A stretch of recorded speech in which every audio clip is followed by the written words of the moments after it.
안녕하십니까. 7월 24일 금요일 11시를 넘기는 시간입니다.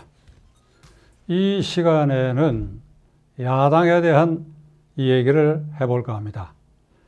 여당의 편한 야당, 여당을 편하게 해주는 야당은 국민을 불안하게 한다.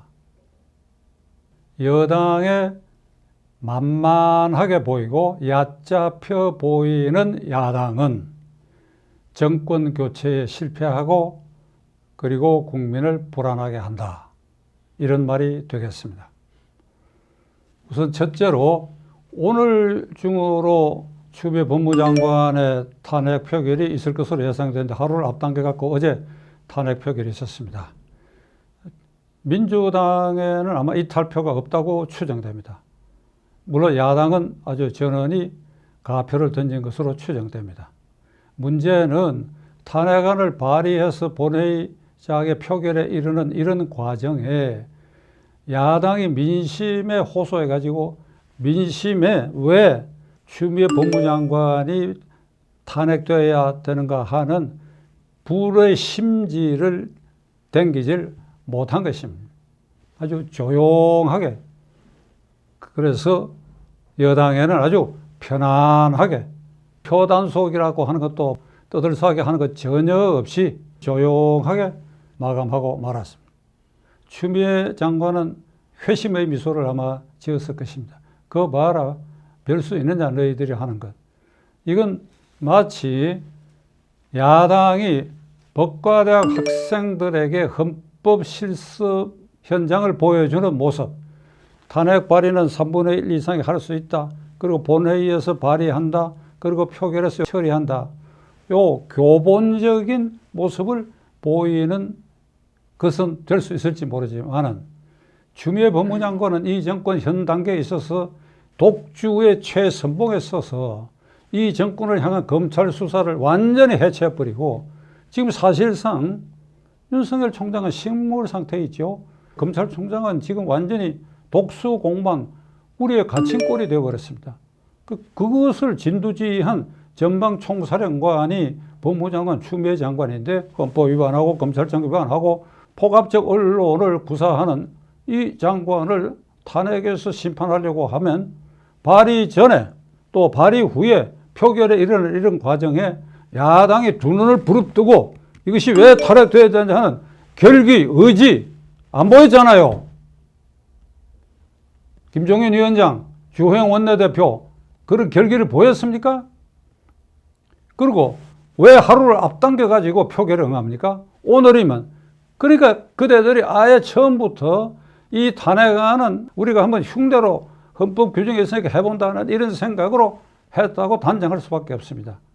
만일 결의가 있다 그러면 무슨 소리야? 23일이 아니라 24일이다. 야당이 여당을 더 설득할 시간이 있어야 된다. 여당이 이거를 흔들어 깨워야 된다.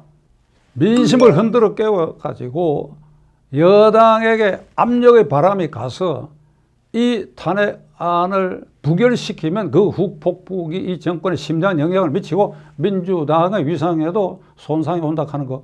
그걸 위해서 여러분들 노력 안 했잖아요. 노력을 안 했어.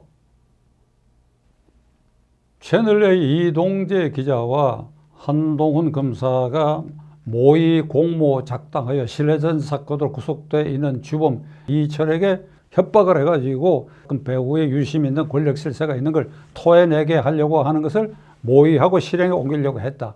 이게 이른바 검언 유착 사건인데 그 두 사람 사이에 녹취록이 완전히 공개됐어요.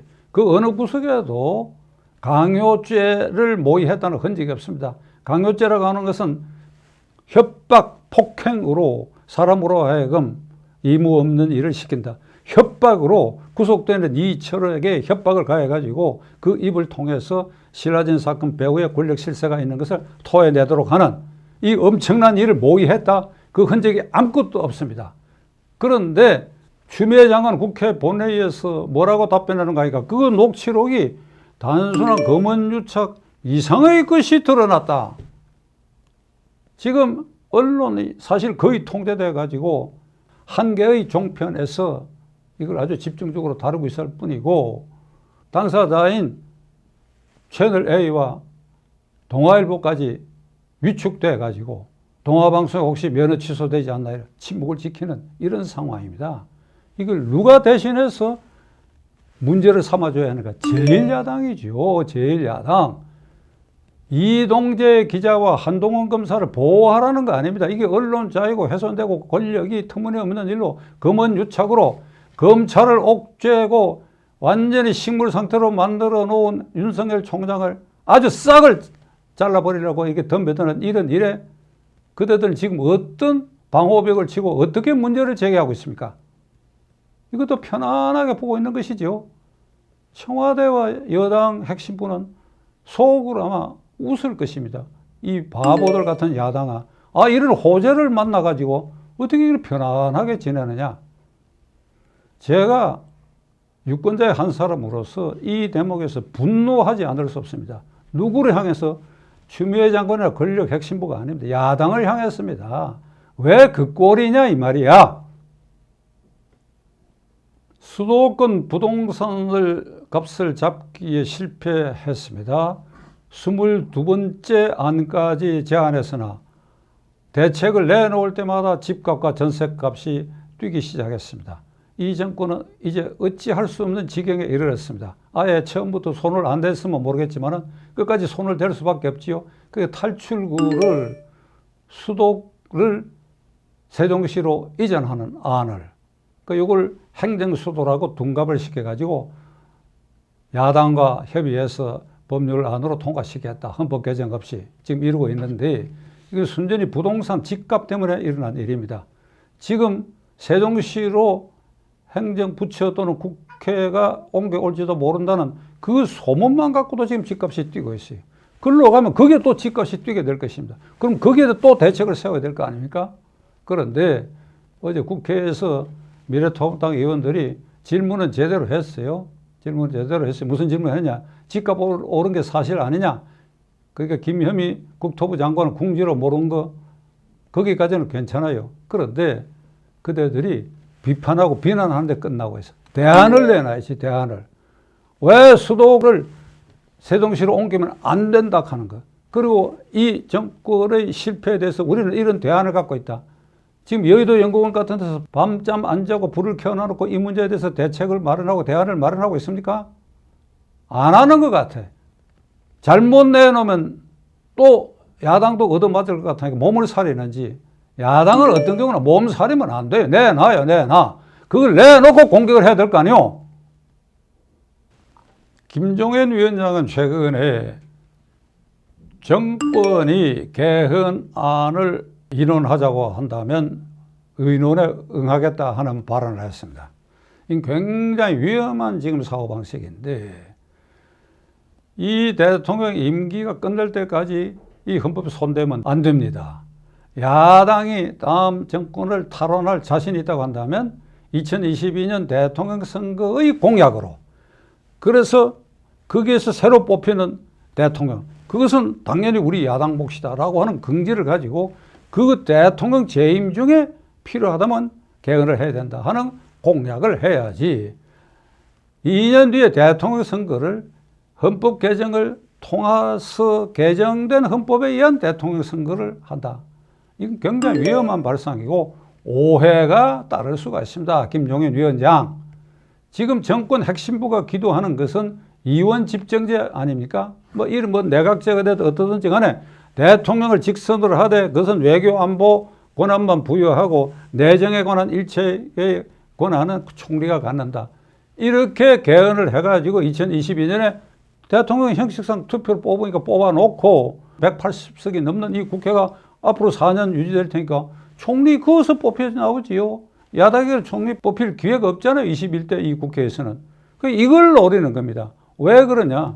대통령을 허수아비로 만들고 권력은 내각이 갖게 되고 그 허수아비 대통령을 그래 미래통합당 가져라.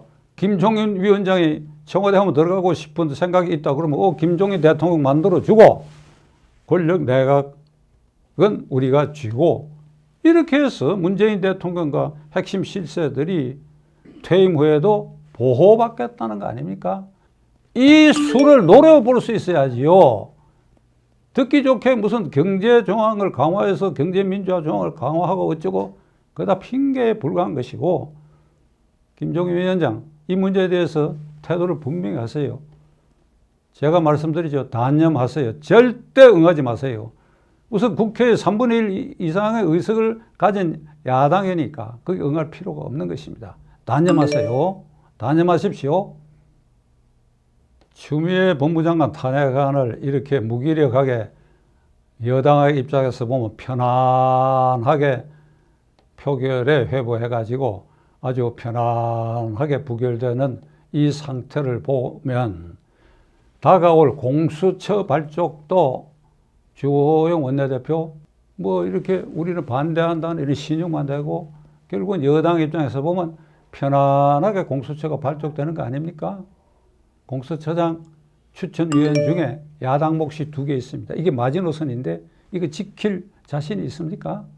그런 결기를 지금 가지고 있습니까?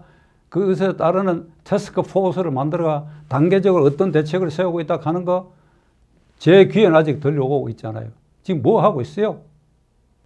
당면한 국정 현안의 여러 사안에 대해서 이에 대응하고 있는 제1야당 미래통합당이 무기력하고 이걸 돌파할 강건한 의지를 보이지 못하고 있다. 이 사안마다 민심의 불을 일으켜서 국회 안의 의석은 비록 3분의 1밖에 되지 않는다 하더라도 정부 여당의 폭주를 막아낼 수 있는 이런 틀을 마련해야 되는데 지금 그런 노력을 전혀 보이지 않고 따라서 국민은 불안하기 짝이 없습니다. 결기를 다지고 결단을 하시기 바랍니다. 그래서 오늘 한 가지 제안을 하겠습니다. 김종인 위원장 대통령 면담 신청하세요. 면담 신청했는데 거절해? 거절이 두려워서 면담 신청을 못해요? 아니지요. 제1야당 대표가 면담 신청했는데 안 들어줘요? 돌파하세요. 한번 말씀드렸죠. 면회실 앞에 가고 거기서 대통령 면담할 때 기다리세요. 담판하세요. 공수처법, 이 위헌인 유령기관을 왜 굳이 만들려고 하느냐 하는 것에서부터 제가 지금 말씀드린 인백까지 현안에 대해서 대통령하고 담판하십시오. 그리고 주호영 원내대표는 헌법 81조에 있는 대통령은 언제든지 국회에 나와가지고 이견을 진술할 수 있다는 이 조항에 근거해서 대통령 국회 출석 요구권을 발동하시기 바랍니다. 이건 3분의 1 의석만 갖고도 가능한 일이니까 그렇게 해서 불응할 것입니다. 그러나 헌정사상 초유로 우리가 오죽 답답하면 이렇게 할 수밖에 없느냐. 대통령이 국정 중요 현안에 대해서 수시로 기자회견을 하겠다는 약속 전혀 지키지 않기 때문에 박원순 시장 사건에서부터 대통령이 침묵하고 있는 여러 사안, 공수처 등 지금 제가 말씀드린 이런 사안에 대해서 국회에 불러가고 대통령 의견을 들어야 되겠다. 그래서 좀 거세게 나가봐요. 지켜보겠습니다.